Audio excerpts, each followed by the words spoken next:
সন্ত ৰামপাল গুৰু মহাৰাজ হৈছে এনে এজন মহাপুৰুষ যিজনে নিজৰ সত্য ভক্তি, তত্ত্ব জ্ঞান, কৰুণা আৰু সেৱাৰ বলত সমাজত এক নতুন আদৰ্শ বলবৎ কৰিছে। সন্ত ৰামপাল গুৰু মহাৰাজৰ নেতৃত্বত তেওঁৰ সকলো সৎলোক আশ্ৰমে কৰা বিস্ময়কৰ সমাজ কল্যাণমূলক কামে সমাজখনক সোণালী ভৱিষ্যতৰ এক নতুন আশা দেখুৱাইছে। সন্ত ৰামপাল গুৰু মহাৰাজৰ পৰা নাম দীক্ষা গ্ৰহণ কৰাৰ পিছত লাখ লাখ লোকৰ কৰ্কট ৰোগ, এইডছ আদি দুৰাৰোগ্য ৰোগ নিৰাময় হ'ল। সন্তজনাৰ জ্ঞানৰ পৰা অনুপ্ৰাণিত হৈ তেওঁৰ অনুগামীসকলে লাখ লাখ ইউনিট ৰক্তদান কৰে। সন্তজনাই লাখ লাখ ভগ্নী কন্যাৰ যৌতুকমুক্ত বিয়াৰ আয়োজন কৰালে।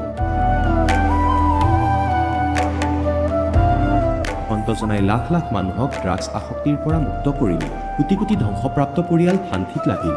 সন্তজনাৰ আশ্ৰমত সমাৱেশৰ সময়ত বিনামূলীয়া চকুৰ চিকিৎসা আৰু দন্ত চিকিৎসাৰ ব্যৱস্থা কৰা হয়। সন্ত ৰামপাল গুৰু মহাৰাজৰ দ্বাৰা পৰিৱেশ সুৰক্ষাৰ উদ্দেশ্যে সময়ে সময়ে বৃহৎ পৰিসৰত বৃক্ষৰোপণ কৰা হয়। সন্তজনাই আৰ্তজনক তাৎক্ষণিক সকাহ দিবলৈ এম্বুলেন্স সেৱা আৰম্ভ কৰিছিল। সন্তজনাই তেওঁৰ অনুগামীসকলক তেওঁলোকৰ শৰীৰ দান কৰিবলৈ অনুপ্ৰাণিত কৰে, যাতে মানৱতাৰ সেৱা আৰু চিকিৎসা ক্ষেত্ৰত উন্নতি কৰিব পৰা যায়। সন্ত ৰামপাল গুৰু মহাৰাজৰ সকলো আশ্ৰমত প্ৰতিদিনে বিনামূলীয়া ধৰ্মভোজৰ আয়োজন কৰা হয়, য'ত প্ৰতিবাৰেই প্ৰতিটো জাতি, প্ৰতিটো ধৰ্মৰ মানুহে একেলগে বহি ভোজন কৰে।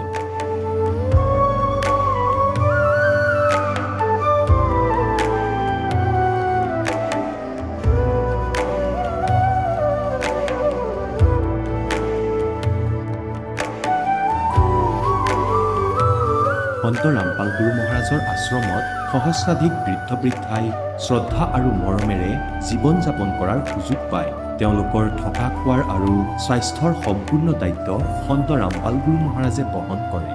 অনাথ শিশুৰ বাবে সন্ত ৰামপাল গুৰু মহাৰাজৰ সকলো আশ্ৰম বিশেষ বৰদানতকৈ কম নহয়, য'ত তেওঁলোকক শিক্ষা, সংস্কাৰ আৰু ভৱিষ্যতৰ বাবে উন্নত সুবিধা প্ৰদান কৰা হয়। বানপানী, ভূমিকম্প বা মহামাৰী যিয়েই নহওক, সন্ত ৰামপাল গুৰু মহাৰাজ আৰু তেওঁৰ অনুগামীসকল সদায় আৰ্তজনৰ বাবে আগ্ৰহী হৈ থাকে। কোভিড মহামাৰীৰ সময়ত সন্ত ৰামপাল গুৰু মহাৰাজৰ আশ্ৰমৰ পৰা কোটি কোটি লোকক খাদ্য, ঔষধ আৰু জীৱন ৰক্ষক সামগ্ৰী যোগান ধৰা হৈছিল।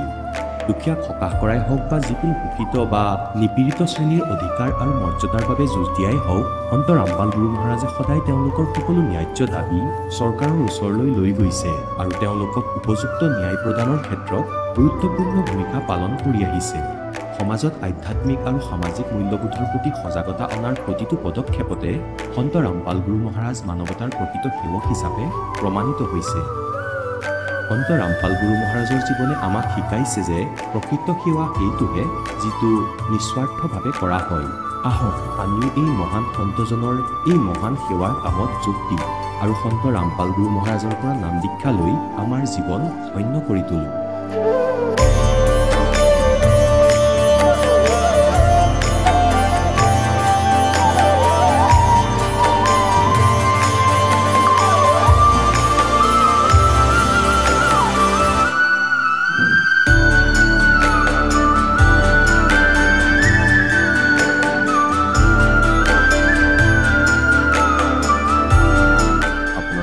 পৰিয়ালৰ সৈতে সৎলোক আশ্ৰমলৈ আন্তৰিকতাৰে আমন্ত্ৰণ জনোৱা হয়।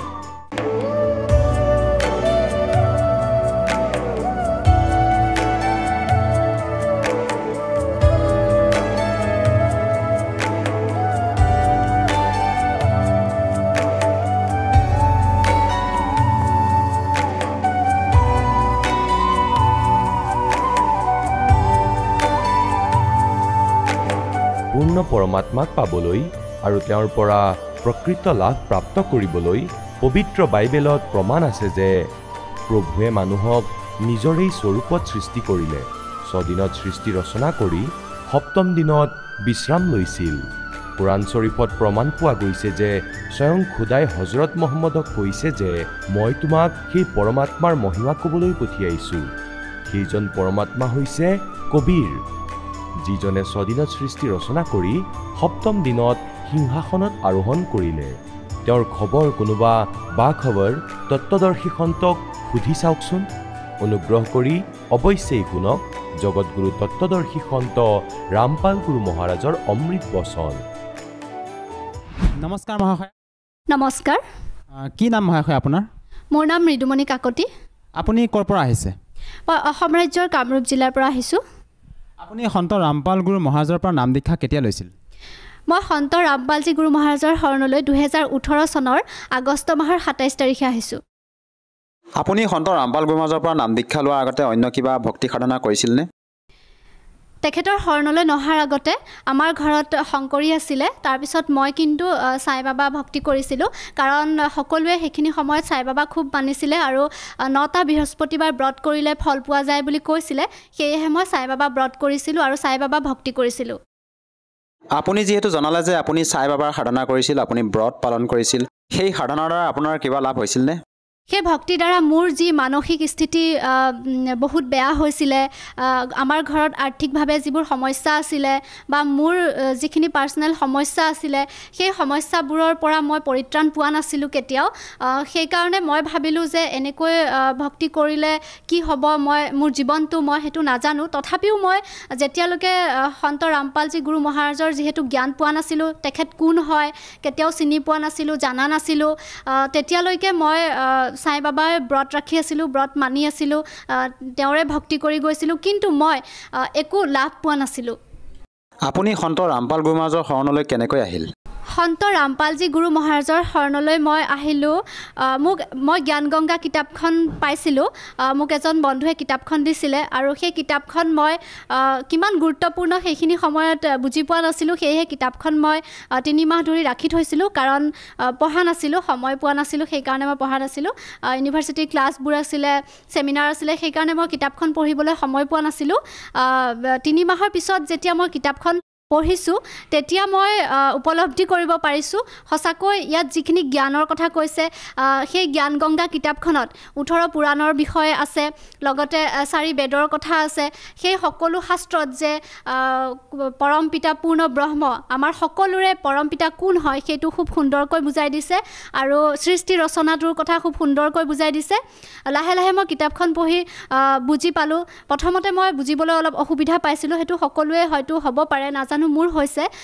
তাৰপিছত মই যিবোৰ ইণ্টাৰভিউ আছিলে, যিবিলাক সন্ত ৰামপালজী গুৰু মহাৰাজৰ শৰণলৈ আহি কোনে কেনেকুৱা ধৰণৰ ফল পাইছে, সেইবোৰ মই পঢ়িলোঁ।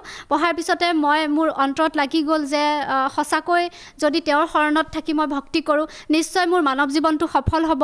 সেইবুলি ভাবি মই সন্ত ৰামপালজী গুৰু মহাৰাজৰ শৰণলৈ আহিলোঁ। আপুনি সন্ত ৰামপাল গুৰু মহাৰাজৰ শৰণলৈ অহাৰ পিছত আপুনি কেনেধৰণৰ লাভ পাইছে অলপ জনাব। সন্ত ৰামপালজী গুৰু মহাৰাজৰ শৰণলৈ অহাৰ পিছত মই বহুতখিনিয়ে শান্তি পাইছোঁ, কাৰণ মই তাৰ আগতে শাৰীৰিকভাৱে অসুস্থ আছিলোঁ। মোৰ পেটৰ বিষটো খুব বেছিকৈ আছিলে আৰু ডক্টৰক যেতিয়া দেখুৱাইছিলোঁ তেতিয়া ডক্টৰে এপেণ্ডিক্স থকা বুলি কৈছিলে আৰু এপেণ্ডিক্সটো লাহে লাহে বাঢ়ি গৈছিলে, অপাৰেশ্যন কৰিব লাগিব বুলি কৈছিলে। মই অপাৰেশ্যন কৰিবলৈ ভয় খাইছিলোঁ, সেইকাৰণে মই অপাৰেশ্যন কৰাৰ সিদ্ধান্তটো নল'লোঁ। কিন্তু তেতিয়াও মই পোৱা নাছিলোঁ সন্ত ৰামপালজী গুৰু মহাৰাজৰ জ্ঞান পোৱা নাছিলোঁ, কিতাপ পোৱা নাছিলোঁ, সেইবাবে মই সাই বাবাই ভক্তি কৰি আছিলোঁ। কিন্তু ভক্তি যিমানে কৰিছিলোঁ মই কেতিয়াও শান্তি পোৱা নাছিলোঁ, মানসিকভাৱে অশান্তি আছিলে। ঘৰুৱা আমাৰ আৰ্থিক অৱস্থা বেয়া আছিলে, লগতে মোৰ দেউতা বহুত ড্ৰিংকছ কৰিছিলে, সেইবোৰ সমস্যা আছিলে। কেতিয়াবা মই মাজে মাজে ডিপ্ৰেশ্যনতো পৰিছিলোঁ। কেনেকৈ ঠিক হ'ব ঘৰখন, দেউতা কেনেকৈ ঠিক হ'ব, জীৱনত কেনেকৈ আগবাঢ়ি যাম, কেনেকৈ পঢ়া শুনাত আগবাঢ়ি যাম, সেইটো লৈ মোৰ বহুত চিন্তা হৈছিলে। মোৰ মানসিক অৱস্থাটো বহুত বেয়া আছিলে। লগতে যেতিয়া মোৰ শাৰীৰিকভাৱে অসুস্থ হৈছিলোঁ তেতিয়া আৰু মোৰ বেছি অশান্তি হৈছিলে, বহুত চিন্তা হৈছিলে কেনেকৈ কি হ'ব। কিন্তু সেইখিনি মই কেতিয়াও শান্তি পোৱা নাছিলোঁ। যেতিয়া মই সন্ত ৰামপালজী গুৰু মহাৰাজৰ শৰণলৈ আহিলোঁ তেতিয়া মই লাহে লাহে মোৰ শৰীৰটো সুস্থ হৈ পৰিলে, লগতে আমাৰ ঘৰখনো লাহে লাহে ভাল হৈ আহিবলৈ ধৰিলে। আৰু মোৰ দেউতা যিহেতু কৈছোঁ বহুত ড্ৰিংকছ কৰে বুলি, বহুত অশান্তি হৈছিলে আমাৰ ঘৰত, সৰুৰে পৰা বহুত অশান্তি পাই আহিছিলোঁ। সেইখিনি বহুত মানসিকভাৱে বহুত ভাগি পৰিছিলোঁ। মই এতিয়া এতিয়া সেইখিনি ভাষাৰে বুজাই ক'বলৈ অকণমান অসুবিধা হ'ব বহুত ভাগি পৰিছিলোঁ মানসিকভাৱে যেতিয়া মই দীক্ষা লোৱাৰ এবছৰ 1.5 বছৰলৈকে মই ঘৰত সংঘৰ্ষ কৰিব লগা হৈছে মোৰ দেউতাৰ লগত দেউতা কাৰণ নাহে কেতিয়াও মানি লোৱা নাছিলে দেউতাই সমাজখন এৰি থৈ কেতিয়াও সন্ত ৰামপালজী গুৰু মহাৰাজৰ শৰণত আহিম বুলি দেউতাই কোৱা নাছিলে বিৰোধ কৰিছিলে সদায় মোক গতিকে সেই ক্ষেত্ৰত বহুত অসুবিধা হৈছিলে যেতিয়া দেউতা শৰণলৈ আহিল লাহে লাহে সেইখিনিত বহুত সংঘৰ্ষ কৰিছোঁ সন্ত ৰামপালজী গুৰু মহাৰাজৰ শৰণলৈ অহাৰ পিছতে মোৰ এই সকলোখিনি সমস্যা লাহে লাহে দূৰ হৈছে এতিয়া মই মানসিকভাৱে অলপ শান্তি পাইছোঁ আৰু শৰীৰটো মোৰ সুস্থ তেনেকুৱা ধৰণৰ বেমাৰ আজাৰ একো নাই আপুনি যেহেতু জনালে যে আপোনাৰ পিতৃয়ে সন্ত ৰামপাল গুৰু মহাৰাজৰ পৰা দীক্ষা লোৱাৰ আগতে অধিক মাত্ৰা নিচা সেৱন কৰিছিল বৰ্তমান তেখেতৰ পৰা নাম দীক্ষা লোৱাৰ পিছত তেওঁ সেই নিচা ত্যাগ কৰিবলৈ সক্ষম হ'লনে হয় নিশ্চয় যেতিয়াৰ পৰা তেওঁ সন্ত ৰামপালজী গুৰু মহাৰাজৰ শৰণলৈ আহিলে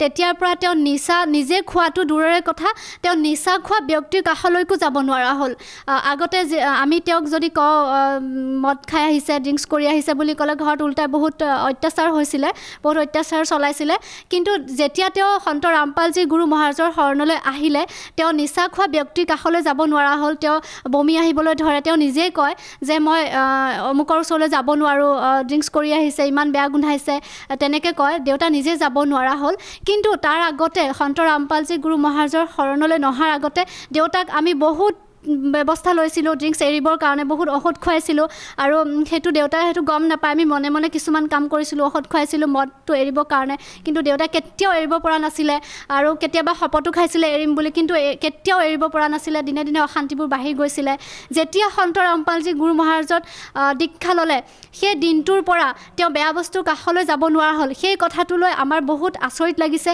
কাৰণ কোনেও কেতিয়াও ইমানখিনি কৰাৰ পিছতো কেতিয়াও দেউতা এৰিব পৰা নাছিলে সদায় খাইছিলেই যিমান বেলেগ ঔষধ খালেও মদ খাব পাৰিছিলেই কিন্তু শৰণলৈ অহাৰ পিছত তেওঁ যে ওচৰলৈ যাব নোৱাৰা হ'ল সেইটো কি আচৰিত কথা মানে আৰু এনেকুৱা আচলতে আপোনালোকৰ গুৰু সন্ত ৰামপাল গুৰু মহাৰাজে কি ভক্তি প্ৰদান কৰে যাৰ দ্বাৰা নেকি তেওঁৰ ওচৰত নাম দীক্ষা লোৱাৰ পিছতে নিচাৰ পৰা মানে পৰিত্ৰাণ পাবলৈ সক্ষম হয় হয় নিচাৰ পৰা পৰিত্ৰাণ পাবলৈ সক্ষম হয় লগতে আৰু মই এইটো ক'ম যে যিমানবোৰ শাস্ত্ৰ আছে সকলো শাস্ত্ৰতে কৈছে যে পৰম পিতা কোন হয় সেইটো খুব সুন্দৰকৈ বুজাই দিছে আৰু আমি যদি পৰম পিতাৰ চৰণত থাকোঁ তেতিয়াহ'লে আমাক বেয়া বস্তুৱে কেতিয়াও আমাক আক্ৰমণ কৰিব নোৱাৰে বা আমি বেয়া বস্তুৰ কাষলৈ কেতিয়াও যাব নোৱাৰোঁ সেইকাৰণে হয়তো মই ভাবোঁ যিহেতু পৰম পিতা পৰমেশ্বৰ কবিৰ পৰমাত্মা হয় বুলি সকলো শাস্ত্ৰতে প্ৰমাণ দিছে আৰু সেই সন্ত ৰামপালজী গুৰু মহাৰাজে সেই সৎ পথটো মানৱ সমাজক দেখুৱাই দিছে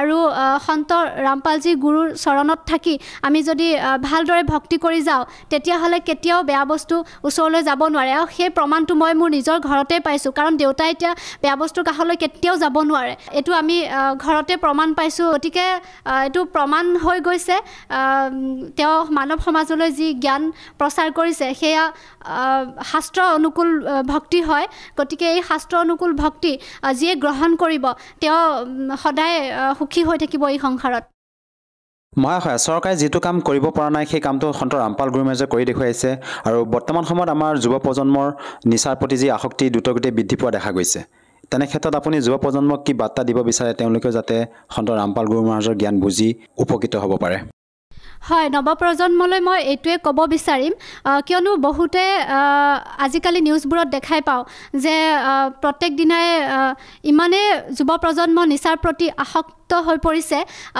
ল'ৰা ছোৱালী বুলি কোনো কথা নাই ল'ৰাই যিমান কৰিছে ছোৱালীও সিমানে আগবাঢ়ি গৈছে বেয়া দিশবোৰত আৰু যিমানবোৰ আমাৰ চেণ্টাৰ আছে নিচামুক্তি কেন্দ্ৰবিলাক আছে বা নিচা এৰিবৰ বাবে বহুতো ব্যৱস্থা আগৰ পৰা দেখি আহিছোঁ সেইখিনি ব্যৱস্থা আমি দেউতাৰ ক্ষেত্ৰতো লৈছিলোঁ কিবা ঔষধ খোৱা কিবা বহুত ধৰণৰ কিবা কিবি আছে আৰু সেইবোৰ কৰিও আজি কোনো এখন ঘৰে মুক্ত পোৱা নাই কাৰোবাৰ ঘৰত যদি তেনেকুৱা ব্যক্তি আছে তেতিয়াহ'লে সেই ঘৰখনে বুজি পায় যে নিচা কৰিলে কিমান অশান্তি হয় ঘৰখনৰ অশান্তি লগতে নিজৰ শৰীৰৰ অশান্তি কিন্তু নিজে সেইটো হয়তো উপলব্ধি কৰিব নোৱাৰে আৰু কিছুমানে সেইবোৰ এৰিম বুলিও এৰিব নোৱাৰে আৰু বহুত চেষ্টা কৰে বহুতে বহুত চেষ্টা কৰে কিন্তু অভ্যাসটো যিহেতু হৈ যায় তেওঁলোকে এৰিব নোৱাৰে নিজেও চেষ্টা কৰে এৰিব নোৱাৰে সেয়েহে মই এইটোৱে ক'ব বিচাৰিম যে সন্ত ৰামপালজী গুৰু মহাৰাজৰ যি জ্ঞান গংগা পুস্তক আছে সেই পুস্তকখন অধ্যয়ন কৰক অধ্যয়ন কৰি তেখেতৰ শৰণলৈ আহক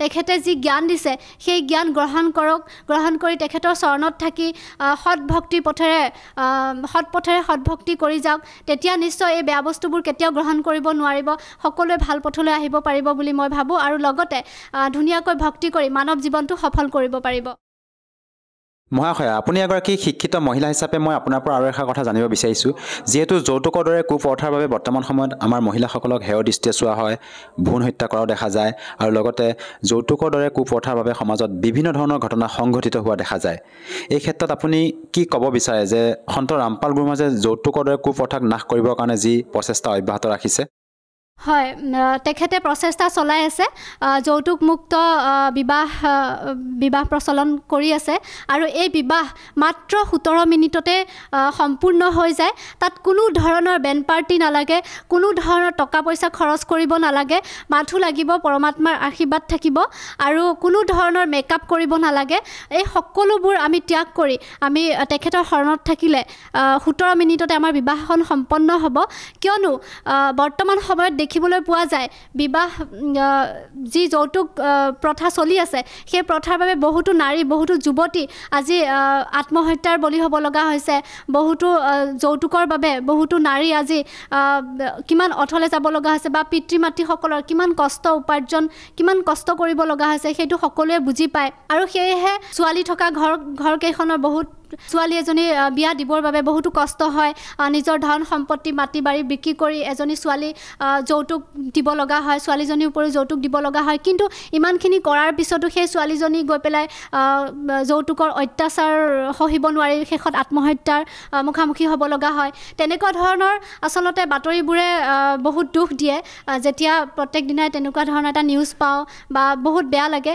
আৰু সেয়েহে মই ক'ব বিচাৰোঁ যে নতুন প্ৰজন্ম আৰু অভিভাৱক সকললৈ এটাই প্ৰাৰ্থনা মোৰ এটাই অনুৰোধ যে জ্ঞান গংগা কিতাপখন পঢ়ক সন্ত ৰামপালজী গুৰু মহাৰাজৰ শৰণলৈ আহক আৰু নিজেও সুখী থাকক লগতে মানৱ জীৱনটো কেনেকৈ সফল কৰিব সেই সম্পৰ্কে আপোনালোকে খুব ভালদৰে বুজি পাব মানৱ জীৱনটো সফল কৰি তোলক নিজৰ আত্মা কল্যাণ কৰাৰ লগতে আৰু এই সংসাৰত আমি যাতে সুখী হৈ থাকিব পাৰোঁ সকলোৱে গতিকে জ্ঞান গংগা কিতাপখন পঢ়ক আৰু সেই জ্ঞান লৈ সন্ত ৰামপালজী গুৰু মহাৰাজৰ শৰণত থাকক আপুনি সন্ত ৰামপাল গুৰু মহাৰাজৰ পৰা দীক্ষা লোৱাৰ পিছত আৰু অন্য কিবা লাভ পাইছেনে সন্ত ৰামপালজী গুৰু মহাৰাজৰ শৰণলৈ অহাৰ পিছত মই কৈছোঁ আমাৰ ঘৰত আৰ্থিক সমস্যা আছিলে বহুত লগতে দেউতাৰ সেইটো সমস্যা আছিলে ড্ৰিংকছৰ আৰু মোৰো কিছুমান পঢ়া শুনাৰ ক্ষেত্ৰত মই আগবাঢ়ি কেতিয়াও যাব পৰা নাছিলোঁ আৰ্থিক সমস্যাৰ কাৰণে আৰু লাহে লাহে আৰ্থিক সমস্যাবোৰো ঠিক হ'বলৈ ধৰিছে আৰু মই নিজেও সন্ত ৰামপালজী গুৰু মহাৰাজৰ শৰণলৈ অহাৰ পিছত যিদিনাখনেই মই দীক্ষা লৈছোঁ সেইদিনাই মই তেখেতৰ আশীৰ্বাদত মই এটা সৰু সুৰা হ'লেও কিবা এটা ইনকামৰ ৰাস্তা পাইছোঁ আৰু সেই ইনকামেৰে মই এতিয়া খুব সুন্দৰকৈ ভক্তি কৰি আছোঁ লগতে মই আৰ্থিক সমস্যাৰ পৰা বহু পৰিমাণে সফল হৈছোঁ বুলি ক'ব পাৰি আপুনি যিহেতু সন্ত ৰামপাল গুৰু মহাৰাজৰ পৰা নাম দীক্ষা লোৱাৰ পিছতে বিভিন্ন প্ৰকাৰে লাভ পালে শাৰীৰিকভাৱে হওক বা আৰ্থিকভাৱে হওক যিসকল দৰ্শকে টিভি স্ক্ৰীণত আপোনাক প্ৰত্যক্ষ কৰি আছে যদিহে কোনো লোকে সহজভাৱে নাম দীক্ষা ল'ব বিচাৰে কেনেকৈ ল'ব পাৰিব হয় জ্ঞান গংগা কিতাপখন যিয়ে অধ্যয়ন কৰিব তেওঁ গম পাব তাৰ তলতে ফোন নম্বৰ দিয়া আছে তাত ফোন কৰিলেও সন্ত ৰামপালজী গুৰু মহাৰাজৰ শৰণলৈ কেনেকৈ আহিব পাৰিব সেই বিষয়ে বিতংভাৱে জানিব পাৰিব আৰু আমাৰ অসমতো বৰ্তমান সময়ত প্ৰত্যেকখন জিলাতে নামদান চেণ্টাৰ গঢ়ি উঠিছে আৰু সেই ফোন নম্বৰসমূহ লৈ আৰু লগতে ছ'চিয়েল মিডিয়া প্লেটফৰ্মতো সন্ত ৰামপালজী গুৰু মহাৰাজৰ শৰণলৈ কেনেকৈ আহিব পাৰিব সেই সম্পৰ্কে সৎসং দিয়া হয় ইউটিউবত পাব ফেচবুকত পাব টিভি চেনেল সাধনা ঈশ্বৰ এইবোৰত সৎসংগৰ সময়ত তলত খুব সুন্দৰকৈ ফোন নম্বৰ কেইটামান দিয়া থাকে তাত ফোন কৰিলে নামদান চেণ্টাৰবোৰত ফোন লাগিব আৰু খুব সুন্দৰকৈ জানিব পাৰিব সবিশেষ জানিব পাৰিব তেওঁলোকৰ পৰা কেনেকৈ সন্ত ৰামপালজী গুৰু মহাৰাজৰ ওচৰত শৰণ ল'ব পাৰিব সেই ফোন নম্বৰ কেইটাত ফোন কৰিলে নিশ্চয় বুজিব পাৰিব ধন্যবাদ থাকিল ধন্যবাদ এতিয়া জগতগুৰু তত্ত্বদৰ্শী সন্ত ৰামপাল গুৰু মহাৰাজৰ সৎসংগৰ মাধ্যমেৰে সেই অদ্বিতীয় আধ্যাত্মিক জ্ঞানৰ বিষয়ে জানি লওঁ যাৰ মাধ্যমেৰে আপোনালোকেও প্ৰাপ্ত কৰিব পাৰিব এনেকুৱা আধ্যাত্মিক মানসিক আৰু ভৌতিক সুখ যি এতিয়ালৈকে কেৱল আপোনালোকে মীৰাবাই ধ্ৰুৱ প্ৰহ্লাদ আদি কেইজনমান ভক্তৰ জীৱন কথাতহে শুনিছে। এতিয়া শুনক তত্ত্বদৰ্শী সন্তৰ সৈতে শাস্ত্ৰ অনুকূল ভক্তি সৎসংগ, এনেকুৱা অদ্বিতীয় আধ্যাত্মিক জ্ঞান যাৰ প্ৰমাণ আছে সকলো ধৰ্মৰ সকলো পবিত্ৰ শাস্ত্ৰত। এতিয়া চাওক আৰু এটা কৈছে দেৱী ভাগৱতত, এয়া 123 পৃষ্ঠাত। এয়া গীতা প্ৰেছ গোৰখপুৰৰ পৰা প্ৰকাশিত হয়। আৰু ইয়াৰ অনুবাদক কোন হয়? হনুমান প্ৰসাদ পোদ্দাৰ শ্ৰীমনলাল গোস্বামী। এয়া গীতা প্ৰেছ গোৰখপুৰৰ পৰা প্ৰকাশিত। ইয়াৰ 123 পৃষ্ঠাত চাব, তৃতীয় স্কন্ধ, তুমি শুদ্ধ স্বৰূপা। ভগৱান বিষ্ণুৱে কৈ আছে তুমি শুদ্ধ স্বৰূপা, এই সকলো সংসাৰ তোমাৰ দ্বাৰাই উদ্ভাসিত হৈ আছে। মই ব্ৰহ্মা আৰু শংকৰ আমি সকলো তোমাৰ কৃপাতেই বিদ্যমান হৈ আছো। আমাৰ আবিৰ্ভাৱ মানে জন্ম আৰু তিৰুভাৱ মানে মৃত্যু হৈয়ে থাকে। কেৱল তুমিয়েই নিত্য জগত জননী প্ৰকৃতি আৰু সনাতনী দেৱী হয়। স্পষ্ট আছে, বিষ্ণুদেৱে স্বয়ং কৈ আছে আমাৰ জন্ম আৰু মৃত্যু হয়, আমি অবিনাশী নহওঁ। আৰু তুমি আমাৰ মাতা হয়। শংকৰ ভগৱানে ক'লে দেৱী, যদি মহাভাগ বিষ্ণু তোমাৰ পৰাই প্ৰকট হৈছে, তেন্তে তেওঁৰ পিছত উৎপন্ন হোৱা ব্ৰহ্মাও তোমাৰেই বালক হয়। আকৌ মই তমোগুণী লীলা কৰোঁতা শংকৰ কি তোমাৰ সন্তান নহল জানো? অৰ্থাৎ মোকো উৎপন্ন কৰা তুমিয়েই শিৱে, সম্পূৰ্ণ সংসাৰৰ উৎপন্ন কৰাত তুমি বৰ চতুৰ।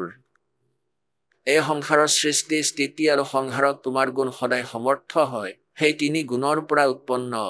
আমি ৰজগুণ ব্ৰহ্মা, সৎগুণ বিষ্ণু আৰু তমগুণ শিৱ নিয়ম অনুসাৰে কাৰ্যত তৎপৰ থাকো। এই 3 গুণৰ পৰা উৎপন্ন। এতিয়া পুণ্যাত্মাসকল, এই পবিত্ৰ পুৰাণৰ কেইশাৰীমান বাক্যই এই পবিত্ৰ দেৱী পুৰাণৰ কেইশাৰীমান বাক্যই এই 4টা ধাৰণা পৰিষ্কাৰ কৰি দিলে। প্ৰথম, ব্ৰহ্মা বিষ্ণু মহেশ নাশবান হয়, এওঁলোক অজৰ অমৰ নহয়। দ্বিতীয়তে এইটো পৰিষ্কাৰ কৰিলে যে দুৰ্গা এওঁলোকৰ মাতা। তৃতীয়তে পৰিষ্কাৰ হ'ল যে ৰজগুণ ব্ৰহ্মা, সৎগুণ বিষ্ণু, তমগুণ শিৱ হয়। আৰু চতুৰ্থতে পৰিষ্কাৰ হ'ল যে সিহঁতে যাৰ যি কৰ্ম সিমানেই দিব পাৰে, কোনো পৰিৱৰ্তন কৰিব নোৱাৰে। এতিয়া আমি এই কথা বুজিবলৈ গীতাৰ সৰ্বপ্ৰথমে এই কথা ক্লিয়াৰ হ'ব লাগিব যে ৰজগুণ ব্ৰহ্মা, সৎগুণ বিষ্ণু আৰু তমগুণ শিৱ হয়। তেতিয়া এইটো কাৰণ গীতা 4 বেদৰ সংক্ষিপ্ত বৰ্ণনা হয়। আৰু ক'ড ৱৰ্ডত আছে, এইটো তত্ত্বদৰ্শী সন্তই ভাঙি ক'ব বুলি গীতা জ্ঞানদাতাই নিজে কৈ থৈছে। এতিয়া চাওক মাৰ্কেন্দ্ৰ পুৰাণত, মাৰ্কেন্দ্ৰ পুৰাণ সচিত্ৰ মোতাতাই, গীতা প্ৰেছ গোৰখপুৰৰ পৰা প্ৰকাশিত। ইয়াৰ 123 পৃষ্ঠাত চাব, এই প্ৰকাৰে স্বয়ংভূ পৰমাত্মাৰ 3টা অৱস্থা আছে। ৰজগুণ প্ৰধান ব্ৰহ্মা, তমগুণ প্ৰধান ৰুদ্ৰ আৰু সৎগুণ প্ৰধান বিশ্বপালক বিষ্ণু। আৰু এওঁলোকে 3জন দেৱতা আৰু এইসকলেই 3 গুণ হয়। ৰজগুণ ব্ৰহ্মা, সৎগুণ বিষ্ণু আৰু তমগুণ শিৱ, এওঁলোক 3 গুণ বুলি জনাজাত ইতি সিদ্ধম। পুণ্যাত্মাসকল, এতিয়া আমি শ্ৰীমদ দেৱী ভাগৱতখন অতি সহজে বুজিম। চাব, এয়া শ্ৰীমদ দেৱী ভাগৱত, জয়দয়াল গোবিন্দকা ইয়াৰ অনুবাদক হয়। গীতা প্ৰেছ গোৰখপুৰৰ পৰা প্ৰকাশিত। এয়া 15 অধ্যায়ৰ, আমি 15 অধ্যায়ৰ প্ৰথম মন্ত্ৰ আমি পঢ়িলোঁ। আৰু দ্বিতীয় এইটো যে এই সংসাৰৰ 3 গুণ ৰূপী ৰজগুণ ব্ৰহ্মা, সৎগুণ বিষ্ণু, তমগুণ শিৱ ৰূপ এইসকল শাখা হয়। ইয়াত চাব, বিষয় প্ৰবালা শাখা, বিষয় ভোগ অৰ্থাৎ বিকাৰযুক্ত এইবোৰ শাখা ওপৰলৈ আৰু তললৈ বিয়পি পৰিছে। মনুষ্য লোকত কৰ্ম বান্ধোনত, কৰ্ম অনুসাৰে বান্ধি ৰখাও এই 3 গুণ এই ব্ৰহ্মা বিষ্ণু মহেশ বান্ধোনৰ মুখ্য কাৰণ হয়, গুৰি হয়। ক'বলৈ গ'লে বেমাৰৰ গুৰি এওঁলোক হয়। আৰু তলে ওপৰে বিয়পি আছে, সকলো লোকতে নহয়, কেৱল 3টা লোকত, ইয়াত ওপৰত আৰু তলত। তৃতীয়ত কৈছে এই সংসাৰ বৃক্ষৰ স্বৰূপ যেনেকুৱা বুলি কৈছে, তেনেকুৱা ইয়াত বিচাৰ কালত পোৱা নাযায়। বিচাৰকাল মানে গীতা জ্ঞানদাতাই কৈছে এই সংসাৰৰূপী বৃক্ষৰ বিষয়ে মই যি জানো সেয়া সম্পূৰ্ণ নহয়। তুমি আৰু মই বিচাৰ কৰা সময়ত গীতাৰ ডিছকাছনত মই সম্পূৰ্ণকৈ ক'ব পৰা নাই। এই সংসাৰৰূপী বৃক্ষৰ স্বৰূপ অৰ্থাৎ এই ব্ৰহ্মাণ্ডৰ সৃষ্টি ৰচনাৰ বিষয়ে যেনেকুৱা কৈছে তেনেকুৱা ইয়াত বিচাৰ কালত গীতাৰ জ্ঞানত পোৱা নাযায়, কাৰণ না ইয়াৰ আদি আছে, মোৰ ইয়াৰ আদি আৰু অন্তৰ জ্ঞান নাই, আৰু না ই ভালকৈ স্থিতি লৈছে, কাৰণ মই নাজানো। সেইকাৰণে এই সুবিৰুদ্ধ মূলম অহংকাৰ মমতা বাসনা নহয়, অতি দৃঢ় মূল থকা অৰ্থাৎ অবিনাশী পৰমাত্মা ৰূপী শিপা আছে, তেওঁতো অবিনাশী হয়, কেতিয়াও নাশ নহয়। সেই দৃঢ় মূল মানে অবিনাশী পৰমাত্মা ৰূপী শিপা থকা সংখ্যাৰূপী আহতৰ বৃক্ষ, দৃঢ় মানে দৃঢ়, অসংশস্ত্ৰেণ এয়া বৈৰাগ ৰূপ অস্ত্ৰৰ দ্বাৰা কাটি নহয়, তত্ত্বজ্ঞানৰূপী অস্ত্ৰৰ দ্বাৰা কাটি, অৰ্থাৎ তত্ত্বজ্ঞানেৰে ভালদৰে বুজি তাৰ পাছত এয়া ৪ৰ্থ শ্লোকত স্পষ্ট কৰি দিছে। তাৰ পাছত সেই পৰম পদৰূপ পৰমেশ্বৰক ভালদৰে বিচাৰিব লাগিব, য'ত যোৱা পুৰুষ অৰ্থাৎ সাধক আকৌ উভতি সংসাৰলৈ কেতিয়াও নাহে, আৰু যি পৰমেশ্বৰৰ দ্বাৰা এই প্ৰাচীন সংসাৰ বৃক্ষৰ প্ৰবৃত্তি বিস্তাৰিত হ'ল, যি সৰ্বব্ৰহ্মাণ্ড ৰচনা কৰিলে যিজন ভগৱানে, আৰু সেই আদি পুৰুষ নাৰায়ণৰ মই শৰণত আছো। এইদৰে দৃঢ় নিশ্চয় কৰি সেই পৰমেশ্বৰৰ মনন আৰু স্মৰণ কৰিব লাগিব, অৰ্থাৎ প্ৰপদে মানে পূজা কৰিব। গীতাৰ জ্ঞানদাতাই কৈছিলে তাৰেই পূজা কৰিব লাগিব, য'ত যোৱাৰ পাছত আকৌ উভতি সংসাৰত কেতিয়াও আহিব নালাগে। এতিয়া পুণ্যাত্মাসকল, প্ৰসংগ আছিল যে সত্য যুগৰ ব্ৰাহ্মণে বেদৰ ক খও নাজানিছিল, আৰু এই কলি যুগৰ কথা কৈ দিলো, আপোনালোকে পঢ়িলে, বাৰে বাৰে ক'লেতো শোভা নাপায়। আৰু সত্য যুগৰ ব্ৰাহ্মণৰ এই স্থিতি আছিল যে তেওঁলোকে দুৰ্গাৰ পূজা কৰিছিল আৰু বেদৰ পূৰ্ণ বিদ্বান বুলি মান্য আছিল। দুৰ্গাই কৈছে নাই, মোৰ পূজাও বাদ দিয়া, ব্ৰহ্মৰ সাধনা কৰা। তেওঁৰ ওম নাম হয়, ব্ৰহ্মলোকত থাকে, আপোনালোক তালৈকে যাব।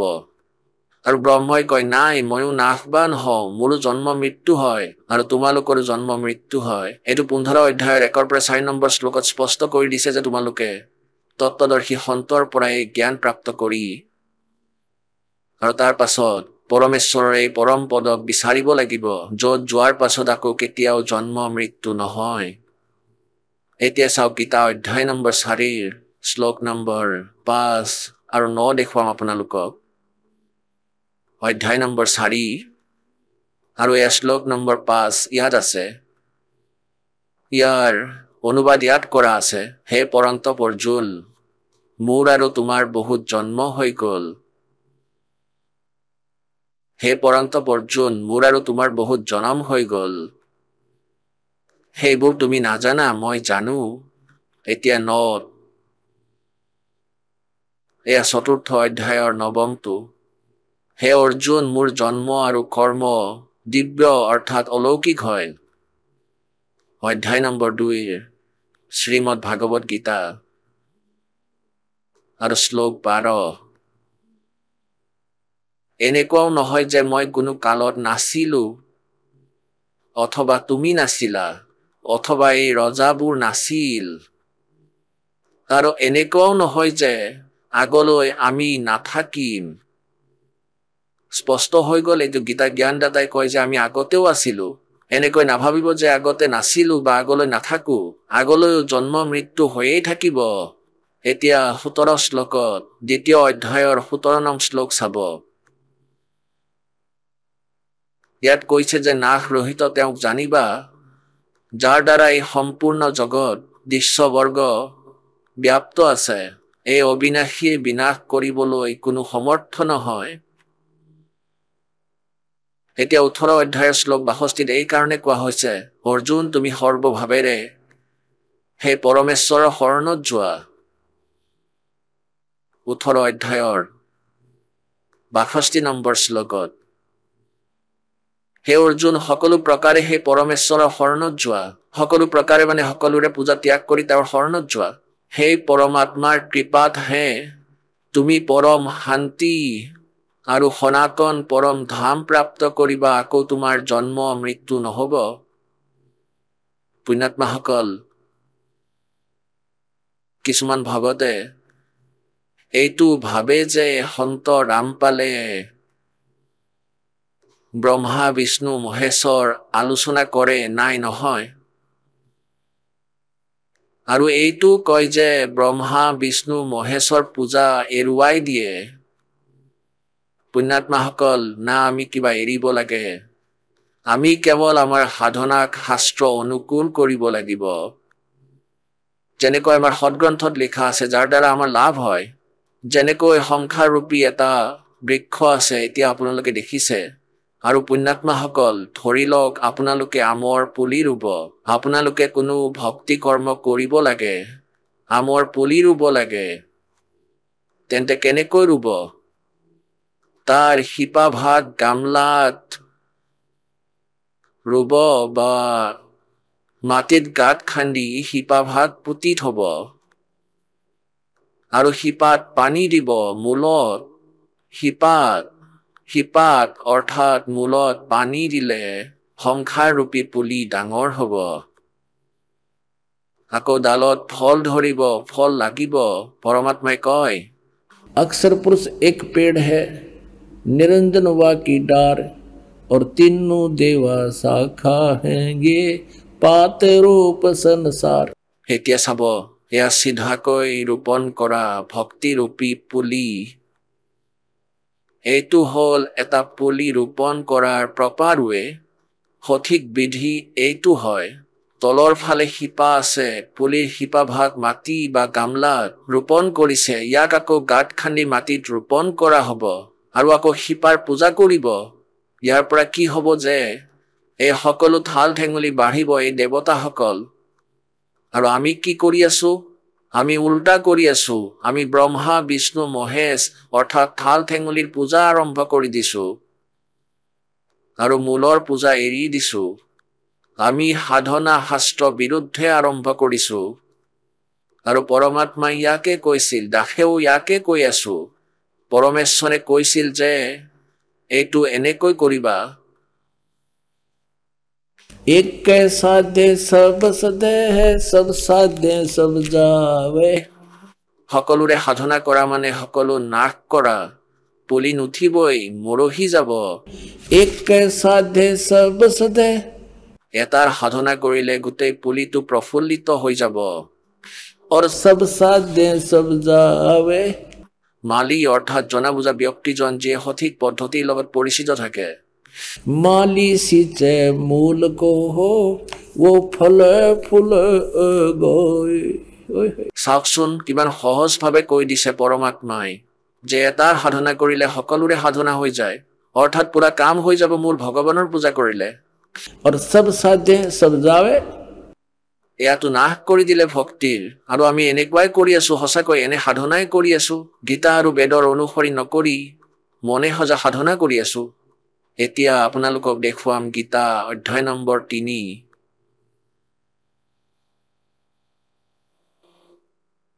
এয়া শ্ৰীমদ ভাগৱত গীতা চাওক শ্ৰীমদ ভাগৱত গীতা জয়দয়াল গোবিন্দ কা ইয়াৰ অনুবাদক হয় আৰু ইয়াত চাব মন্ত্ৰ নম্বৰ 10 পৰা লৈছো অধ্যায় 3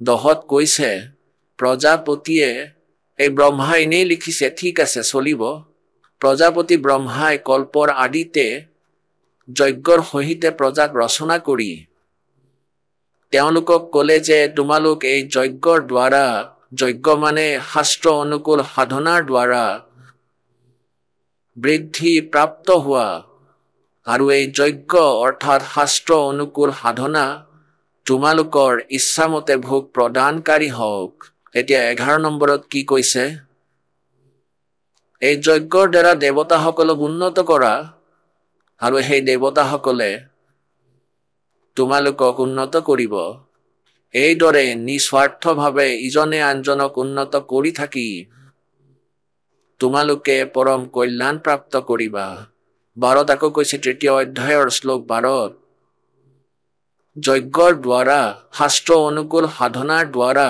বাঢ়ি যোৱা দেৱতা ৰজগুণ ব্ৰহ্মা সদগুণ বিষ্ণু তমগুণ শিৱৰূপী শাখাবিলাক শাস্ত্ৰ অনুকূল সাধনাৰ দ্বাৰা এই দেৱতা বাঢ়ি যাব, ডাল ওলাব, গছ হ'ব। যজ্ঞৰ দ্বাৰা বৃদ্ধিপ্ৰাপ্ত এই দেৱতাই তোমালোকক নিবিচৰাকৈ ইচ্ছা কৰা ভোগ নিশ্চয় দি থাকিব। সেই দেৱতাৰ দ্বাৰা দিয়া হোৱা ভোগবোৰ যি পুৰুষে তেওঁলোকক নিদিয়াকৈ অৰ্থাৎ দান নকৰাকৈ নিজেই ভোগ কৰে তেওঁলোক চোৰেই হয়। এতিয়া শ্লোক 13ত কি কৈছে?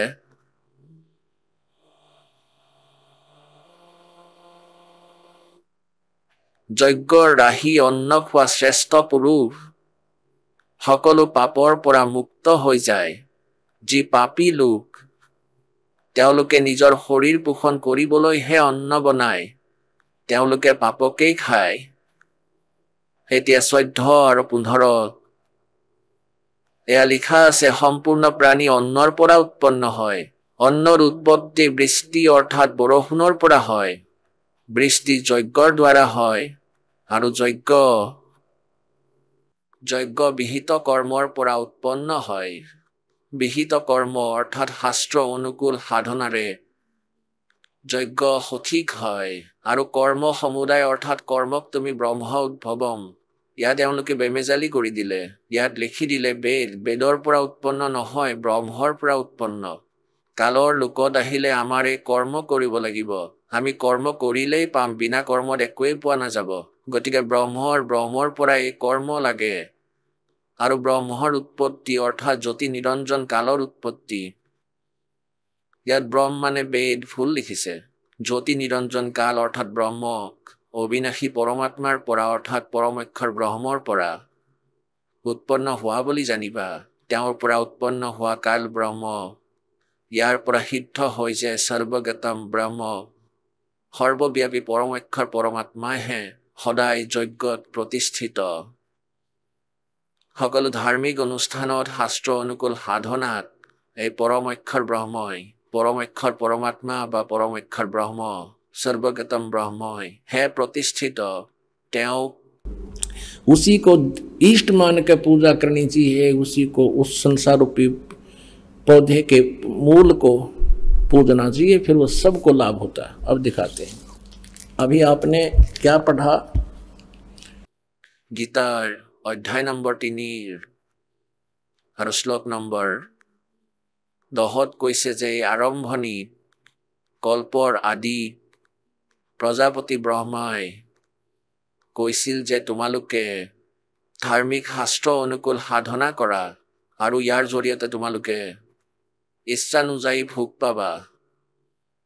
আৰু 11 নম্বৰত কৈছে জ্ঞানৰ জৰিয়তে দেৱতাসকলক উন্নত কৰা আৰু সেই দেৱতাই তোমালোকক উন্নত কৰিব। এজনে আনজনৰ কল্যাণ কৰি তোমালোকে কল্যাণ প্ৰাপ্ত কৰিবা।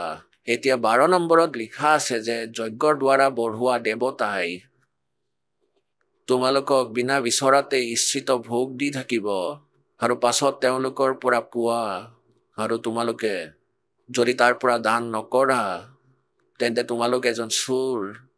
পুণ্যাত্মাসকল এতিয়া কি স্পষ্ট হ'ল যে এই যজ্ঞৰ দ্বাৰা উন্নত হোৱা দেৱতা ৰজগুণ ব্ৰহ্মা সদগুণ বিষ্ণু তমগুণ শিৱ। अक्षर पुरुष एक पेड़ है, निरंजन वाकी डारे, तीनों देवा शाखा है, ये पाते रूप संसार। এতিয়া শাস্ত্ৰ অনুকূল সাধনাৰে ভক্তিৰূপী পুলি আমি সুচাৰুৰূপে ৰোপণ কৰি অৰ্থাৎ শিপাৰ পূজা আৰম্ভ কৰিম। পূৰ্ণ পৰমাত্মাক ইছ মানি তেওঁৰ পূজা আৰম্ভ কৰিম আৰু সিফালে সম্পূৰ্ণ ঠাল ঠেঙুলি আৰু গা গছৰো যত্ন কৰিম।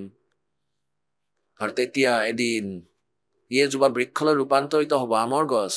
আৰু যেতিয়া ইয়াৰ ঠাল ঠেঙুলি অথবা এই দেৱতা ডাঙৰ হৈ যাব, এই দেৱতাসকলক ডাঙৰ কৰা। যেতিয়া এওঁলোক ডাঙৰ হৈ যাব দেৱতা অৰ্থাৎ ঠাল ঠেঙুলি সংসাৰৰূপী বৃক্ষৰ, অৰ্থাৎ পাছত কি হ'ব, অৰ্থাৎ আপোনালোকৰ ভক্তি বাঢ়ি যাব, আপোনালোকৰ পুণ্য কৰ্ম বাঢ়িব।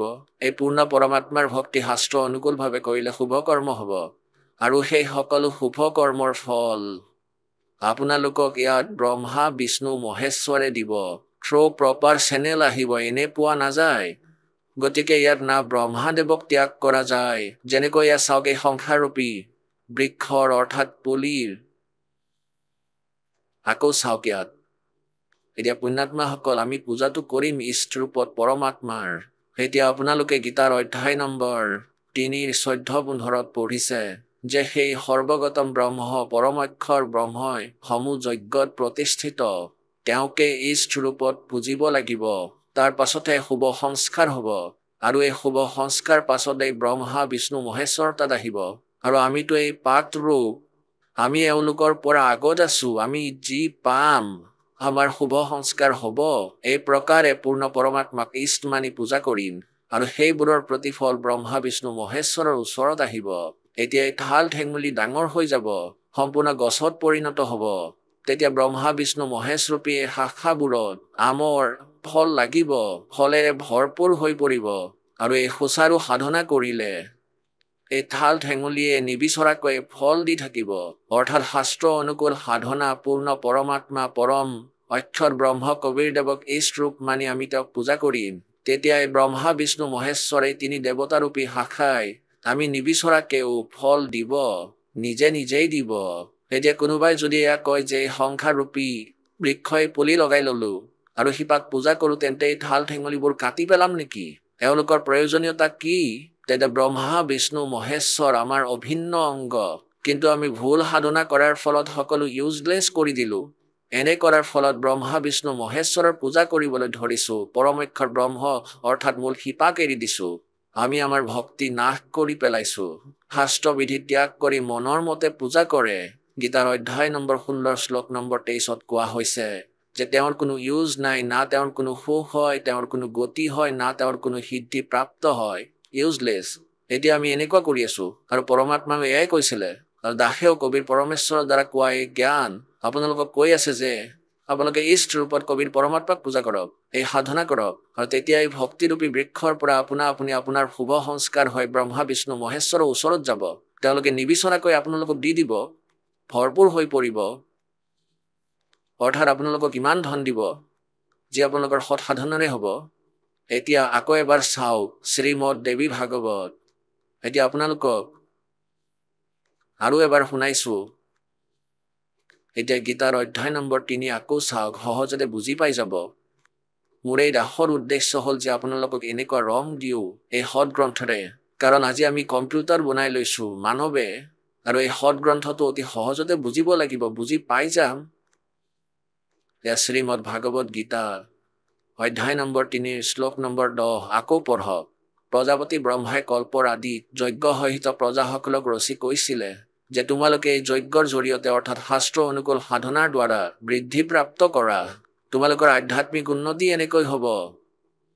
আৰু এই যজ্ঞই তোমালোকক ইচ্ছিত ভোগ প্ৰদান কৰিব 11 কোৱা হৈছে এই যজ্ঞৰ দ্বাৰা দেৱতাসকলক উন্নত কৰা অৰ্থাৎ শাস্ত্ৰ অনুকূল সাধনা কৰা এই দেৱতা ব্ৰহ্মা বিষ্ণু মহেশ্বৰৰ ওচৰত তোমালোকৰ সংস্কাৰ যাব পাছত তেওঁলোকে তোমালোকক দিব সেই দেৱতাই তোমালোকক উন্নত কৰিব এই প্ৰকাৰে নিস্বাৰ্থ ভাৱেৰে এজনে আনজনক উন্নত কৰি তোমালোকৰ পৰম কল্যাণ প্ৰাপ্ত হ'ব 12 কোৱা হৈছে আকৌ যজ্ঞৰ দ্বাৰা বঢ়োৱা দেৱতা অৰ্থাৎ শাস্ত্ৰ অনুকূল সাধনা কৰিলে বৃক্ষৰ শাখা ডাঙৰ হ'ব অৰ্থাৎ এজোপা ডাঙৰ গছত পৰিণত হ'ব আপোনালোকৰ ভক্তিৰূপী পুলিটো ডাঙৰ গছ হৈ পৰিব অৰ্থাৎ বহুত প্ৰচুৰ পৰিমাণৰ ধন আধ্যাত্মিক ভক্তি হৈ যাব আপোনালোকৰ তেতিয়া যজ্ঞৰ দ্বাৰা বঢ়োৱা দেৱতা এই 3 গুণৰূপী শাখাও ডাঙৰ হ'ব ডাঙৰ হৈ যাব তেওঁলোকৰ তাত আমাৰ শুভ সংস্কাৰ প্ৰচুৰ হৈ পৰিব তেতিয়া আমি নিবিচৰা সত্ত্বেও যেনেকৈ ঠাল ঠেঙুলি ফলেৰে ভৰপূৰ হৈ পৰে ইচ্ছা কৰা ভোগ অৱশ্যেই দি থাকিব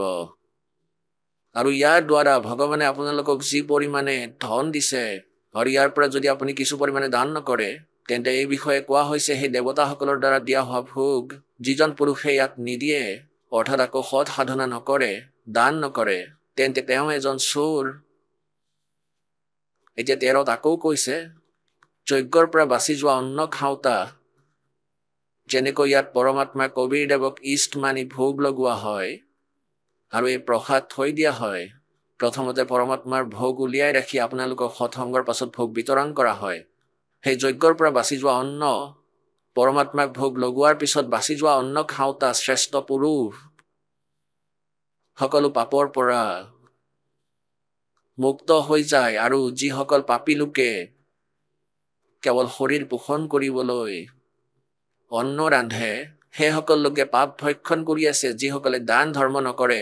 এতিয়া 14-15 স্পষ্ট কৰি দিছে সম্পূৰ্ণ প্ৰাণী অন্নৰ পৰা উৎপন্ন হয়। অন্নৰ উৎপত্তি বৰষুণৰ পৰা, বৃষ্টিৰ পৰা হয়, বৃষ্টি যজ্ঞৰ পৰা হয়, আৰু যজ্ঞ বিহিত কৰ্মেৰে শাস্ত্ৰ অনুকূল সাধনাৰে যজ্ঞ সফল হয়, আৰু কৰ্ম হয় ব্ৰহ্মৰ পৰা। ইয়াত ইহঁতে ভুল কৰিছে। ব্ৰহ্মৰ পৰা উৎপন্ন হৈ কালৰ লোকত আহিছো, গতিকে কৰ্ম কৰিবলগীয়া হৈছে। সৎ লোকত আমাৰ নিষ্কৰ্ম সিদ্ধিপ্ৰাপ্ত আছিল, তাত একো কাৰ্য কৰিবলগীয়া নহয়। আৰু ব্ৰহ্ম ইয়াত বেদ লিখি দিছে। ব্ৰহ্মৰ উৎপত্তি হৈছে অক্ষৰ পুৰুষৰ পৰা, অবিনাশী পৰমাত্মাৰ পৰা, আৰু সেই অবিনাশী পৰমাত্মাই উৎপন্ন হোৱা বুলি জানিবা। আৰু তস্মাৎ ইয়াৰ দ্বাৰা সিদ্ধ হয় যে সৰ্বগতম ব্ৰহ্ম অৰ্থাৎ সৰ্বব্যাপী কুলৰ মালিক পৰমক্ষৰ পৰমাত্মা অৰ্থাৎ পৰমক্ষৰ ব্ৰহ্ম সদায় যজ্ঞত প্ৰতিষ্ঠিত। তেওঁ ইষ্ট ৰূপত পূজ্য, ইষ্ট মানি তেওঁৰ সাধনা, সৎ সাধনা, শাস্ত্ৰ অনুকূল সাধনা কৰা, ইয়াৰ দ্বাৰা তোমালোকৰ লাভ হ'ব। পুণ্যাত্মাসকল, এইখন সৎগ্ৰন্থ, ইয়াৰ ভিতৰত অতি গভীৰ ৰহস্য আৰু যথাৰ্থ জ্ঞান আছে। এয়া আজিৰ পৰা নহয়, অসংখ্য যুগৰ পৰা এয়াই জ্ঞান আছে। আৰু এইসকল মূৰ্খ যি নকল ঋষি মহৰ্ষি আছিল, ইহঁতৰ জ্ঞান নাছিলে, যাৰ ফলত আজিলৈকে আমাৰ দুৰ্গতি হৈ আছে। আপোনালোকে কৰি চাওক এই সাধনা পুণ্যাত্মাসকল, সৎ মনেৰে 1-2 বছৰ কৰি চাওক। কিন্তু আমি কি কৰোঁ যে কালৰ দূতৰ সংখ্যা অধিক। এটা পৰিয়ালৰ পৰা এজনে নাম ল'লে 4জনে বিৰোধ কৰিবলৈ আৰম্ভ কৰে নিজ ঘৰৰ পৰাই, আৰু তেওঁৰ নিয়ম ভংগ কৰি দিয়ে। তালে নিবিচাৰে যে এওঁলোকৰ কিবা লাভ হওক, আৰু পৰমাত্মাৰ মহিমা সকলোৱে বুজি পাই যাব। আৰু কিছুদিনৰ পাছত কি হ'ব, যদি আপোনালোক দৃঢ়তা সহকাৰে লাগি থাকে, তেতিয়া পৰমাত্মাই সুপথে পৰিচালিত কৰিব ঘৰৰ মানুহকো, লগতে আনকো। আপোনাৰ কোনো বিৰোধীয়ে নাথাকিব, এনেকুৱা জ্ঞান আহিব। গতিকে সি এনেকুৱা বেমেজালি সৃষ্টি কৰে, আৰু এই পৰমাত্মাৰ সাধনাৰে আপোনালোকে ইমান সুখ পাব, আপোনালোকে কল্পনা কৰিব নোৱাৰে। ভগৱানে ইমান সুখ দিব পাৰে। এজন ভগতে নতুন নাম লৈছে কিছুদিন পূৰ্বে, MP, অকণমান উদাহৰণ দিওঁ।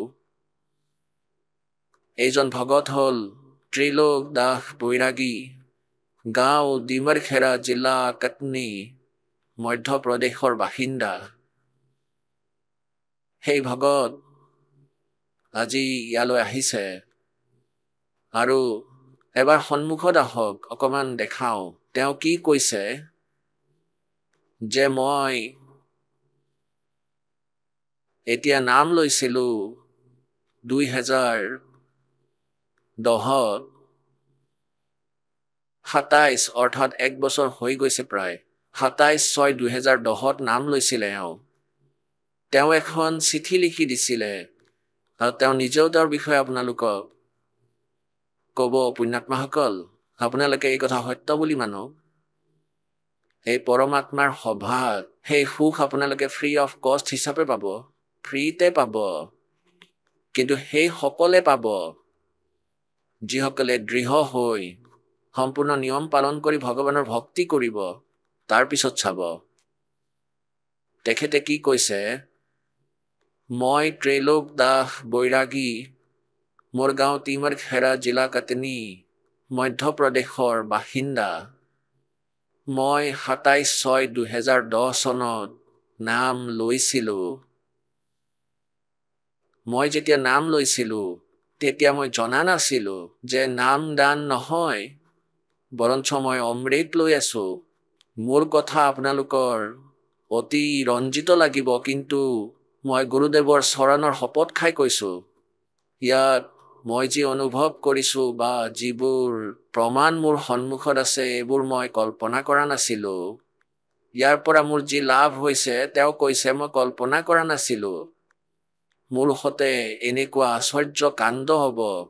নাম লোৱাৰ 6 মাহলৈকে মই গুৰুদেৱে কৈ দিয়া আটাইবোৰ বিধি পালন কৰি আছিলোঁ।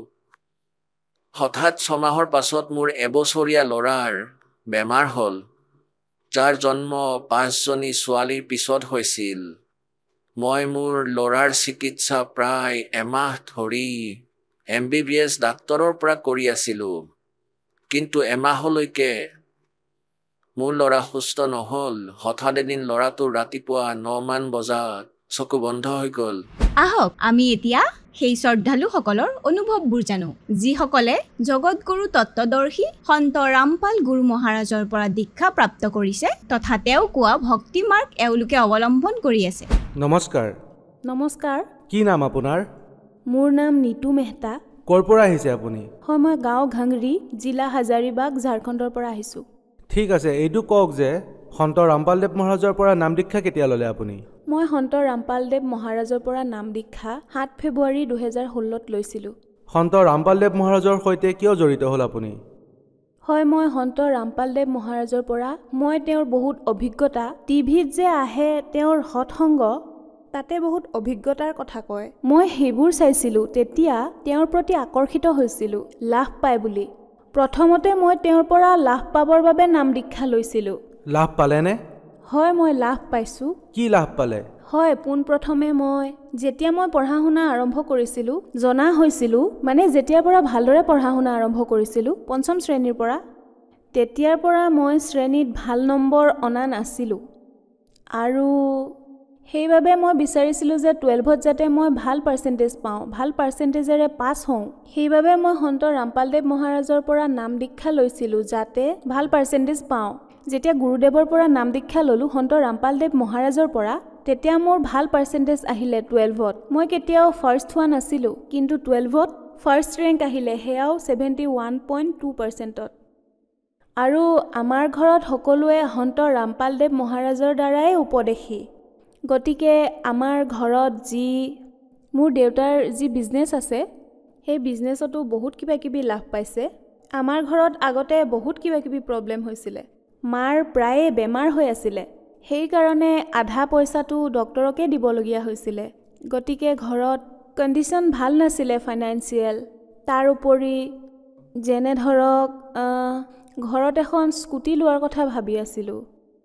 তেতিয়া দেউতাই ক'লে যে বৰ্তমানটো পইচা নাই, কিন্তু যদি গুৰুদেৱে দয়া কৰে তেতিয়া সেইটো হৈ যাব। মানে ডেইলি চেলটোতো হৈছিলেই 5-6 হাজাৰ মানৰ, কিন্তু আমি যিদিনা স্কুটি লোৱাৰ কথা আছিল, যিদিনাখন ৰাতি আমি ভাবিছিলোঁ স্কুটি ল'ম বুলি, পিছদিনাখনেই আমাৰ দোকানত 60,000 টকা আহি গৈছিল। আৰু সেই পইচাৰে আমি গৈ স্কুটিখন কিনি আনিলোঁ। আৰু ছাৰ এবাৰ এনেকুৱা হ'ল যে আমাৰ দোকানত এজন কাষ্টমাৰ আহিছিলে, তেওঁ বস্তু কিনিলে আৰু যেতিয়া তেওঁ পইচা দিবলৈ ধৰিলে, তেওঁ ইতিমধ্যে 1000 মানৰ বস্তু কিনিছিলে। তেওঁৰ লগত মানে নোটৰ টকা নাছিলে, কেৱল খুচুৰা পইচাহে আছিল তেওঁৰ। তেওঁ এটা প্লাষ্টিকত লৈ ক'লে যে দাদা মোৰ লগত পইচা নাই, আপুনি এইখিনি লওক, ইয়াত 1000 টকা আছে। গতিকে দোকানৰ মানুহ ব্যস্ত হৈ থকাৰ কাৰণে সেই সময়ত সেইখিনি গণিব নোৱাৰিলে, ভাবিলে ঠিক আছে পিছত গণি ল'ম। যেতিয়া জিৰণিৰ সময়ত সেয়া গণিবলৈ ধৰিলে, তাতে পূৰা 10,000 টকা আছিলে, য'ত নেকি তেওঁ 1000 টকাৰহে বস্তু কিনিছিলে। আৰু হয়, কেইদিনমান আগতে মোৰ ৰামায়ণী মানে মোৰ বিয়া হৈছে, আৰু সেয়াও গুৰুদেৱৰ দয়াত বিনা যৌতুকেৰে হৈছে, য'ত নেকি বৰ্তমান সময়ত কোনেও এনেকৈ ভাবিবই নোৱাৰে যে বিনা যৌতুকেৰে কোনো ছোৱালীৰ বিয়া হ'ব পাৰে। আজিৰ বৰ্তমান সমাজ ইমান মানে টিভিৰ মাধ্যমত যি দেখিছোঁ, ইমান সাজ সজ্জা, বেণ্ড বাজা বাৰাত, মানে কল্পনাই কৰিব নোৱাৰে যে ইমান সস্তাত বিয়াও হ'ব পাৰে। কিন্তু সন্ত ৰামপালদেৱ মহাৰাজৰ যিসকল শিষ্য আছে, তেওঁলোকে বিনা যৌতুকেৰে বিয়া পাতে। কাৰণ আমাৰ সন্ত ৰামপালদেৱ মহাৰাজে কয় যে যৌতুক দিয়া আৰু লোৱা দুয়োটাই পাপ হয়। গতিকে তেওঁৰ যিসকল শিষ্য, তেওঁলোকে বিনা যৌতুকেৰে বিয়া পাতে। চৰকাৰে বহু কিবা কিবি স্কিমো দি থৈছে যে বিনা যৌতুকেৰে বিয়া হ'ব লাগে, আনকি আইনো বনাই থোৱা আছে, কিন্তু ইয়াৰ পালন হ'লে হোৱা নাই। আজি যদি আপুনি চাই, সকলোৱে যৌতুক দিয়া দেখিব, লোৱা দেখিব, সকলো বিৰোধিতা কৰে, কিন্তু তথাপিও ইয়াৰ লাভ নাই এই আইনৰ। চাওক বাইদেউ, আপুনিও জানে যে যেতিয়া আমি বিনা যৌতুকেৰে বিয়াটো পাতি দিওঁ, কিন্তু পিছত সেই ভনী জীয়ৰীৰ লগত বহুত বেয়া ব্যৱহাৰ হয়, সিমান সন্মান তেওঁলোকে নাপায়। গতিকে আপোনাৰ লগত এনেকুৱা কিবা অভিজ্ঞতা হৈছেনে যে আপোনাৰ দেউতাই সন্ত ৰামপালদেৱ মহাৰাজৰ পৰা প্ৰেৰিত হৈ আপোনাৰ বিয়া পাতিটো দিলে, পিছত আপুনি এনেকুৱা কিবা ভাবিবলগীয়া হ'লনে যে মই কিবা এটা যৌতুক লগত আনিব লাগিছিলে? হয়, মই তেনেকুৱা একেবাৰেই অনুভৱ কৰা নাই যে মই যৌতুক লৈহে আহিব লাগিছিল। মোৰ শহুৰৰ ঘৰত কোনো অত্যাচাৰ নকৰে যে তুমি এইটো আনিব লাগিছিল, সেইটো আনিব লাগিছিল। তাত যি আছে সেয়া লৈয়ে সুখী আমি। আপোনাৰ শহুৰৰ ঘৰৰ মানুহবোৰো তেওঁলোকো সন্ত ৰামপালদেৱ মহাৰাজৰ অনুগামী নে? হয়, মোৰ যি হাজবেণ্ড তেওঁ উপদেশী হয়। ঘৰৰ এজন দুজন মেম্বাৰ তেওঁলোক উপদেশী। তেন্তে আপুনি ক'ব বিচাৰিছে যে যি আপোনাৰ বিনা যৌতুকেৰে বিয়া হৈছে এনেকুৱা ধৰণৰ সমাজ এখন তৈয়াৰ হৈ আছে যি কন্যা সন্তান মাক দেউতাকৰ বাবে বুজা আছিল, এতিয়া তেওঁলোক বুজা নহয় আৰু মাক দেউতাকো নিজৰ ছোৱালীক হাঁহি ফূৰ্তিৰে বিয়া দিব পাৰিছে। হয়, ঠিকেই। মাক দেউতাকৰ ওপৰত এতিয়া বুজা নাই। যিসকলে সন্ত ৰামপালদেৱ মহাৰাজৰ দ্বাৰা প্ৰেৰিত হয় নিজৰ ছোৱালীৰ বিয়া পাতি আছে, চৰকাৰে যি আঁচনি চলাই আছে যে বেটি বচাও বেটি পঢ়াও, গতিকে সেয়া অন্তৰ্গত মানুহে ছোৱালী বচাইও আছে আৰু পঢ়াইও আছে। কিন্তু যেতিয়া অৱশেষত সময় আহে তেওঁলোকৰ বিয়াৰ, তেতিয়া মানুহে লাখ লাখ টকাৰ যৌতুক দিয়ে। কিন্তু যৌতুক দিয়াৰ পিছতো ভনীসকল সুৰক্ষিত নহয়। বাতৰি কাকত দেখিলেই আপুনি পঢ়িবলৈ পাব যে আজি কোনোবা ভনীয়ে ফাঁচি লগাই ল'লে বা কোনোবাই বিষ খালে অথবা শহুৰৰ ঘৰে তাইক অত্যাচাৰ কৰিছে যে তুমি যৌতুক লৈ কিয় নাহিলা। গতিকে সন্ত ৰামপালদেৱ মহাৰাজে যি সমাজ তৈয়াৰ কৰিছে তাতে এইবোৰৰ কোনো ধৰণৰ সমস্যা নাই। পৰমাত্মাই সন্ত ৰামপালদেৱ মহাৰাজে আমাক জ্ঞান দিছে।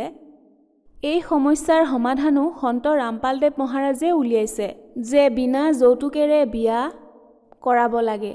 ঠিক আছে, আৰু এটা কথা কওক যে সন্ত ৰামপালদেৱ মহাৰাজে যি ভক্তিবিধিৰ কথা কৈ আছে সেয়া অন্য ধৰ্মগুৰুৰ সৈতে কিদৰে পৃথক? হয়, সন্ত ৰামপালদেৱ মহাৰাজে যি ভক্তিবিধিৰ কথা কয় সেয়া অন্য ধৰ্মগুৰুসকলৰ পৰা এই ধৰণে পৃথক। সেই ধৰ্মগুৰুসকলে যি কয় তেওঁলোকে কেৱল এটা ভাগৱতৰ কথা লৈ বহি যায় অথবা আন যি ৰামায়ণৰ কথা আছে পুৰণি কথাবোৰক ভিত্তি কৰিয়ে তেওঁলোকে সকলো কথা কয়। কিন্তু সন্ত ৰামপালদেৱ মহাৰাজে যি কয় সেয়া চাৰিটা ধৰ্মৰ যি হলি বুকছ আছে সেইকেইখন খুলি খুলি এটা এটা শব্দ আৰু শ্লোকৰ সৈতে কয় তেওঁ যে যিবোৰ আছে আপুনি ইয়াত নিজেই চাই লওক। মই এটাও কথা নিজৰ মতে কোৱা নাই। আজিৰ যি সমাজ সেয়া সম্পূৰ্ণৰূপে শিক্ষিত। তেওঁলোকে নিজে চাই বুজি ল'ব পাৰে যে যি সন্ত ৰামপালদেৱ মহাৰাজে কৈ আছে সেয়া 100% সত্য। গতিকে এই প্ৰকাৰে সন্ত ৰামপালদেৱ মহাৰাজে আমাক আধ্যাত্মিক জ্ঞানৰ সৈতে অৱগত কৰাইছে। আৰু যিসকলে এনেকৈ কৈ আছে যে সন্ত ৰামপালদেৱ মহাৰাজে শাস্ত্ৰবোৰ খেলিমেলি কৰি জ্ঞান দিয়ে, তেওঁলোকক কি ক'ব আপুনি? হয়, একেবাৰে নহয়। আপোনালোক শিক্ষিত, আপোনালোকে নিজেই গম পাব। আৰু যে এইটো কথা আমাৰ সৎগ্ৰন্থবোৰ সংস্কৃতত আছে, গতিকে তাৰে হিন্দী অনুবাদো এতিয়া আহিছে। আপুনি হিন্দী অনুবাদো পঢ়ি বুজি ল'ব পাৰে যে কোনটো কথাৰ অৰ্থ কি হয়। ভগত সমাজক আপুনি কি বাৰ্তা দিব বিচাৰিব? হয়, মই ভগত সমাজক প্ৰাৰ্থনা জনাব বিচাৰোঁ যে সন্ত ৰামপালদেৱ মহাৰাজ এজন এনেকুৱা গুৰু হয় যি আমাক জন্ম আৰু মৃত্যুৰ কষ্টৰ পৰা মুক্তি দিবলৈ আহিছে। মনুষ্য জীৱন যিবোৰ সৎগ্ৰন্থ আছে সেইবোৰে কয় সেইবোৰৰ কেৱল এটাই অৰ্থ আছে, জন্ম আৰু মৃত্যুৰ পৰা মুক্তি পোৱা। গতিকে সন্ত ৰামপালদেৱ মহাৰাজে আমাক যি ভক্তিৰ কথা কৈ আছে আমাৰ সৎগ্ৰন্থত যিবোৰ আছে যে জন্ম আৰু মৃত্যুৰ ৰোগ কেৱল তত্ত্বদৰ্শী সন্তইহে কাটিব পাৰে।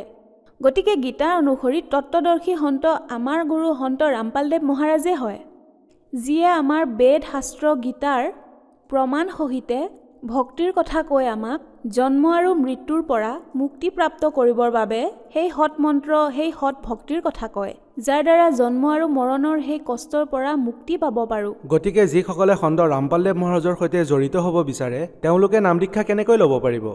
ছাৰ, তেওঁৰ পৰা নাম দীক্ষা প্ৰাপ্ত কৰাটো এতিয়া বৰ্তমান বহুত সহজ হৈ পৰিছে। তেওঁৰ এতিয়া বহুত ধৰক ছ'চিয়েল মিডিয়া প্লেটফৰ্মত তেওঁৰ সৎসংগ আহে, ফেচবুক, ইনষ্টাগ্ৰাম, ইউটিউব ইত্যাদিত।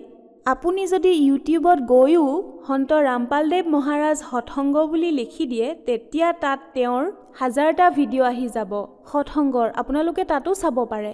বিভিন্ন টিভি চেনেলতো তেওঁৰ সৎসংগ আহে, তাতে আপোনালোকে চাই, তাতে তলত এটা হালধীয়া শাৰী আহে, তাতে এটা নম্বৰ আহে, তাতে কিতাপ অৰ্ডাৰ কৰি সেই কিতাপখনো আপুনি পঢ়িব পাৰে। বৰ্তমান কেৱল ভাৰততে নহয়, বিশ্বৰ বহু দেশত সন্ত ৰামপালদেৱ মহাৰাজৰ আশ্ৰম খোলা হৈছে, য'ত আপুনি আপোনাৰ ওচৰৰ যিবোৰ নামদান কেন্দ্ৰ আছে তালৈ গৈ তেওঁৰ পৰা নাম দীক্ষা ল'ব পাৰে। হয়, বহুত ধন্যবাদ। সৎ চাহেব।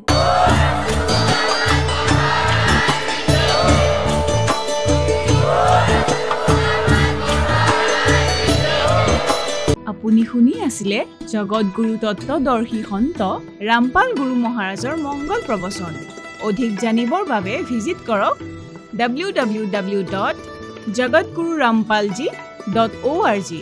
সন্ত ৰামপাল গুৰু মহাৰাজৰ শুভ আশীৰ্বাদত সমগ্ৰ বিশ্বতে 500তকৈ অধিক নাম দীক্ষা কেন্দ্ৰ আছে, য'ত সন্ত ৰামপাল গুৰু মহাৰাজৰ দ্বাৰা বিনামূলীয়াকৈ নাম দীক্ষা দি থকা হৈছে। আপোনাৰ ওচৰৰ নাম দীক্ষা কেন্দ্ৰৰ ঠিকনা জানিবলৈ সম্পৰ্ক কৰক 7082208528।